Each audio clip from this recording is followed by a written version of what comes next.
ऋग्वेद ज्ञान का अथाह सागर। ऋग्वेद भारत के सबसे प्राचीन ग्रंथों में से एक है। यह वेदों का सबसे पहला और सबसे महत्वपूर्ण वेद माना जाता है। ऋग्वेद का अर्थ है स्तुति का वेद। इसमें देवताओं की स्तुति में रचे गए मंत्र हैं। ऋग्वेद हमें प्राचीन भारतीयों के जीवन, उनके विश्वासों और उनके देवी देवताओं के बारे में बताता है।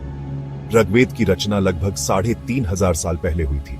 यह मौखिक परंपरा से पीढ़ी दर पीढ़ी चली आ रही थी और बाद में लिपिबद्ध की गई। ऋग्वेद संस्कृत भाषा में लिखा गया है। ऋग्वेद के मंत्रों का उच्चारण यज्ञों और अनुष्ठानों में किया जाता था। ये मंत्र आज भी हमारे लिए पवित्र और महत्वपूर्ण हैं। ऋग्वेद में प्रकृति के प्रति गहरा सम्मान झलकता है। सूर्य, अग्नि, वायु, इंद्र जैसे प्राकृतिक शक्तियों को देवता माना गया है और उनकी स्तुति की गई है। ऋग्वेद हमें सिखाता है कि प्रकृति के साथ सामंजस्य से रहे और उसका सम्मान करें। ऋग्वेद का अध्ययन हमें अपने अतीत से जोड़ता है। यह हमें अपनी संस्कृति और परंपराओं की जड़ों को समझने में मदद करता है।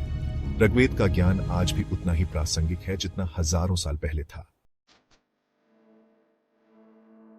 ऋग्वेद की संरचना, मंडल, सूक्त और मंत्र। ऋग्वेद 10 मंडलों में विभाजित है। प्रत्येक मंडल में कई सूक्त हैं।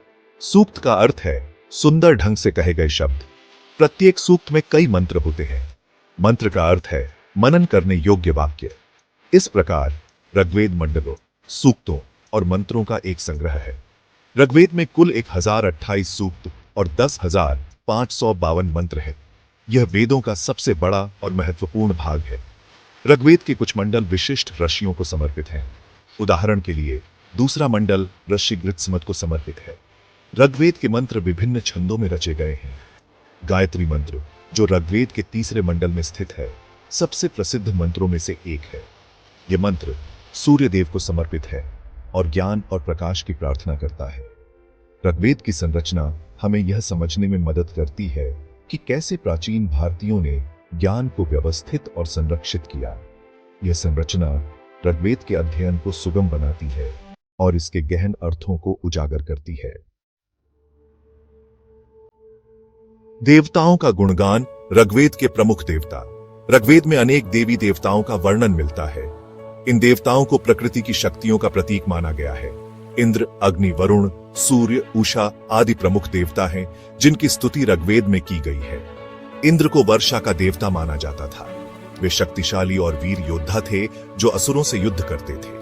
अग्नि को अग्नि का देवता और यज्ञ का देवता माना जाता था। वे देवताओं और मनुष्यों के बीच मध्यस्थता करते थे। वरुण को जल और समुद्र का देवता माना जाता था।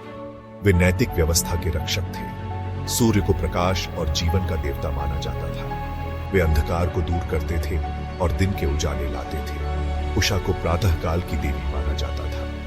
वे हर दिन नए सिरे से जीवन का संचार करती थी।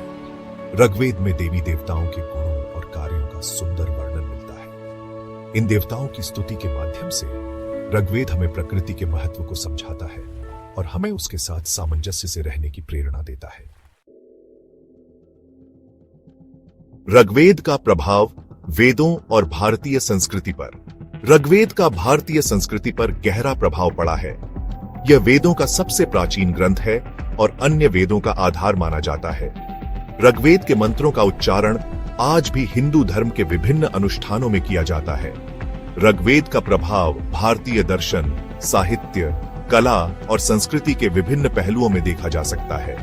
उपनिषदों, जो भारतीय दर्शन के महत्वपूर्ण ग्रंथ हैं, में ऋग्वेद के विचारों का विकास हुआ है।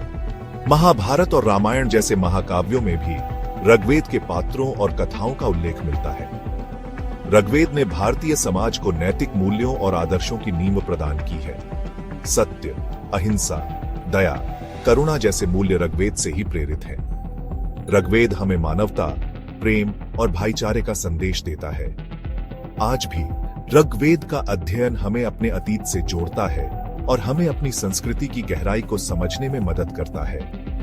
ऋग्वेद का ज्ञान हमें जीवन जीने की कला सिखाता है और हमें एक बेहतर इंसान बनने की प्रेरणा देता है।